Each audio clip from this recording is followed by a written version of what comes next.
Hi friends, welcome to மில்மலா world. இன்றைக்கி உங்களுக்கான என்ன கொண்டு வந்திருக்கேன்னு பார்த்தா குச்சி சிப்ஸ் தான். இது வந்து சேனைக்கிழங்குல பண்ண குச்சி சிப்ஸு. ஆக்சுவலாக நானே என் தங்கச்சியெல்லாம் ப்ரைமரி ஸ்கூல் படிச்சுட்டு இருக்க டைமில் நாங்கள் ஒரு வீட்டில் இருந்தோம். அப்போது அந்த வீட்டுக்கு ஆப்போசிட்டில் ஒரு அண்ணா சின்னதாக ஒரு பெட்டி கடை மாதிரி ஒன்று வச்சுருப்பாங்க. அந்த கடையில் வந்து இந்த சிப்ஸை வந்து ஒரு சின்னதாக ஒரு பாட்டிலில் போட்டு ஸ்டோர் பண்ணி விற்பாங்க. அப்போல்லாம் எப்போ பார்த்தாலும் இதுதான் நாங்கள் வாங்கி சாப்பிடுவோம். இப்போ இந்த சிப்ஸ் செய்யும்போது எனக்கு அந்த ஞாபகம் தான் வந்தது. இந்த மாதிரி என்னென்ன ரெசிபி பண்ணால் உங்களுக்கு என்னென்ன ஞாபகம் வரும்ன்றதை கமெண்ட் பண்ணிவிட்டு வாங்க ரெசிபிக்குள்ளே போகலாம்.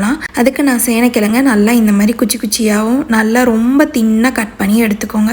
அது கூட 1 tablespoon rice flour, 1 tablespoon besan flour, 1 tablespoon red chilli powder, 1 tablespoon ginger garlic paste, தேவையான அளவு சால்ட்டு. உங்ககிட்ட லைம் ஜூஸ் இருந்தால் போட்டுக்கோங்க.